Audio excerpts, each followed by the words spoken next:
Hey, what's going on, guys? As you can see, I've got my impact out here, and I think a lot of X3 owners probably know what those are. My last ride ended when my secondary rollers broke, so I figured what better time to do a 2-year review than my X3's first major issue. This is exactly 2 years. I've had it for 2 years, almost to the day, maybe a few days longer.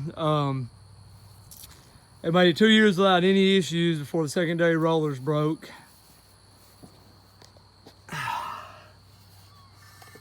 And they are gone.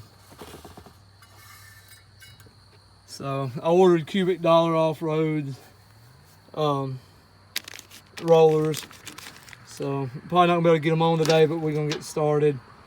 New bolt, pin puller, hold it, expand it, and all that right there.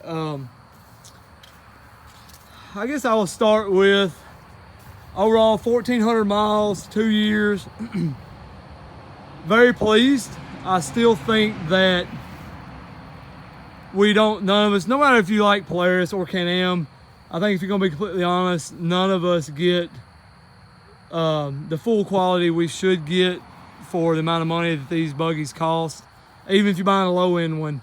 I'm not a rich guy, so hey, 23 grand out the door, it's a lot of money to me for a toy. But that being said, I'll start with the tires. Everybody's got a lot of different opinions on the tires. I honestly think that Can-Am chose wisely going with the carnivores. I have not rotated them. This is after 2 years, a lot of rock riding. So obviously the rear is gonna have a little less tread. 1,400 miles. You can see, obviously, I plan on rotating them soon, but hopefully maybe I can get, 2,500, 3,000 miles of trail riding out of them. Overall tires, I give a major thumbs up. I really like the carnivores. I run them pretty low pressure. As you can see, you can actually see it bulging just sitting there. I do that for, well, I mean, honestly, just comfort. Moving from there, I do maintain the machine fairly well. I ain't gonna say perfectly, but pretty good. Oil changes every 500 miles. Put a new air, I just don't even waste time. I just put a new air filter in it. Kept it pretty greased. The bushings are still good and tight. There's no slack in anything in the front. All the mounts are still tight. I ain't got no slack in anything anywhere. I often keep an eye on here because I have heard not very many stories, but a few where the ball joints came loose. But everything on mine's still good and intact and sturdy, so I'm pleased with that. Wheel bearing's been good. Springs overall, here, let's get a look at the ride height as it sits. I know the factory springs are commonly known to be garbage, but mine seem to be holding up pretty decently, as you can tell by the angle of my radius rods. I'd like to have more clearance. Hopefully, maybe in the future I'll do the shock therapy springs. I'll add like a little more ride height, a lot more comfort. The QS3s, I mean, I have not touched them. This is exactly as it came from the factory. So I have not touched them, and yes, they're bunched up pretty tight. So, and I admit I'm not a spring expert, but it is set pretty stiff in the rear. But they have held they've held the ride height, so I've been pretty happy with that. Let's see, I did obviously install the P drive. This is a 2022 base DS Turbo 120. So I installed that, and that obviously helped a ton with the noise. 5,100 RPM clutch rattle, completely gone. Interior wise, we all know what they look like inside. I mean, everything is held up pretty well enough. I ain't got no holes in the seats. Everything's still pretty good to go in the interior. I only put flares on the front.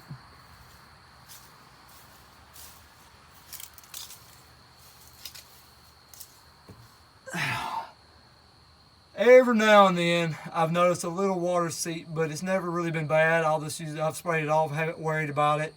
Motor has been mint. I ain't had zero issues there. Not had any issues with the axles, which I'm still factory, still stock tires and all that. And sometimes I ride it rough, sometimes I'm not very rough on it. But point being, that's all held up fine. I got all my sway bars still intact. I know most people want to take those loose. Let's see, I will move to this side and we'll have a look. Let's see how beat up the trailing arms are. So if you look close, there we go. I mean, about like anything that you're riding in very much rock or anything else, you know, they're gonna chip, of course.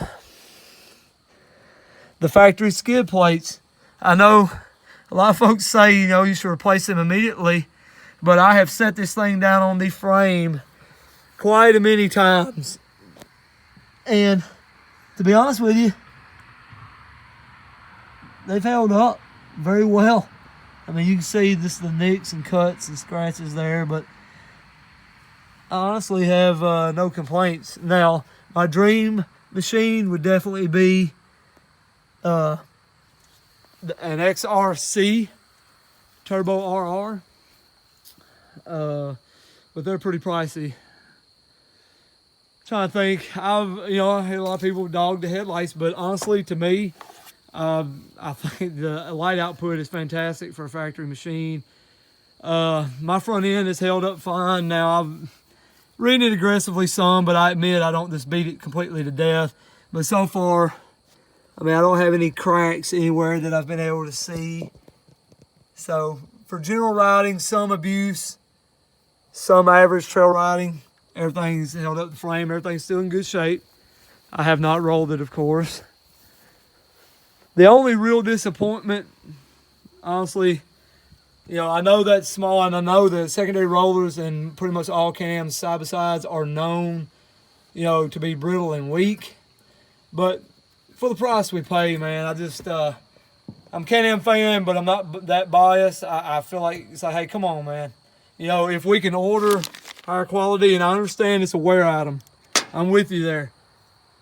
But if there can be a lifetime warranty put on these, then you can put higher quality ones in there from the factory. Belt, I mean, I should have taken it off before I done the review video, but hopefully that's a good clear image. There we go. That's actually a piece of dirt right there with some dry mud. Belt is still in great shape, 1400. Not the most miles, but I'm still happy that it's doing good. Overall, I really can't complain. You know, in 2 years, this is the first issue it's given me.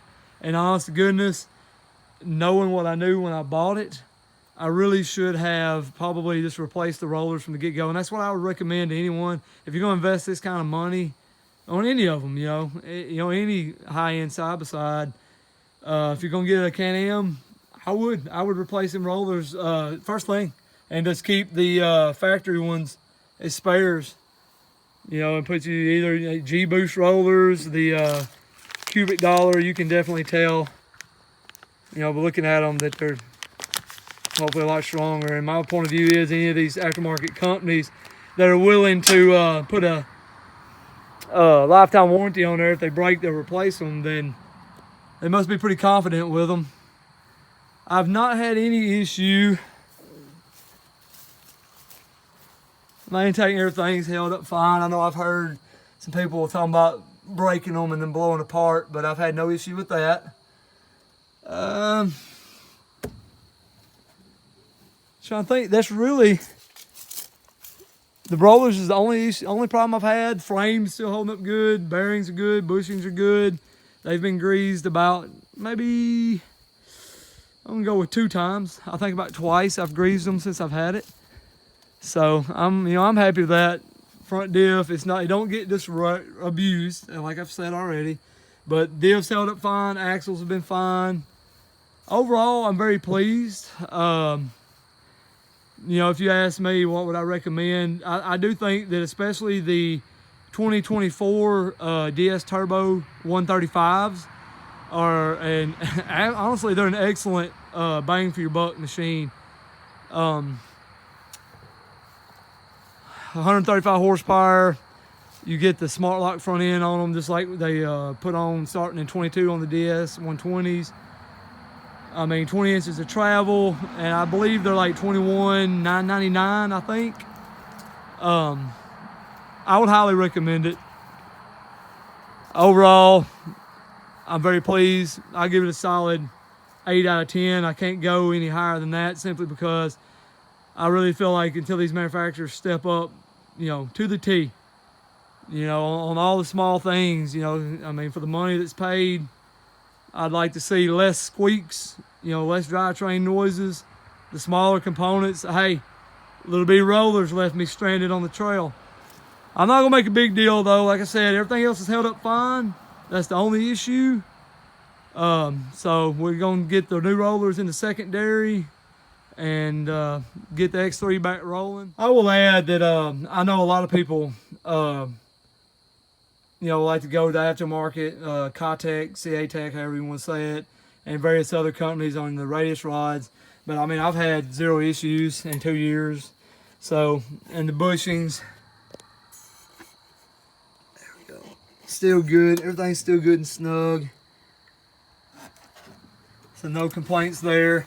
And I also would like to add that as many complaints as there is with the factory brakes, about not having enough brake feel, which was one of my initial complaints over a year ago on my initial ride review video on this very machine. I'm still on the factory brake pads, so I don't know, I just let out of the throttle early enough, you know, which I'm not just freaking racing it around a racetrack, but even when I'm riding aggressive, I just don't use them enough. I guess I'm still on the factory brake pads.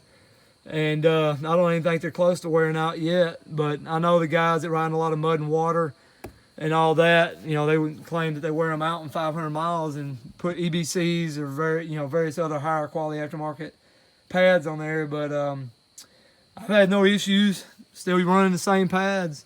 Overall, you know, it's been a great machine. Well, I thank y'all for watching, boys and girls, but it's time to get to work and have some fun. We'll see y'all next time.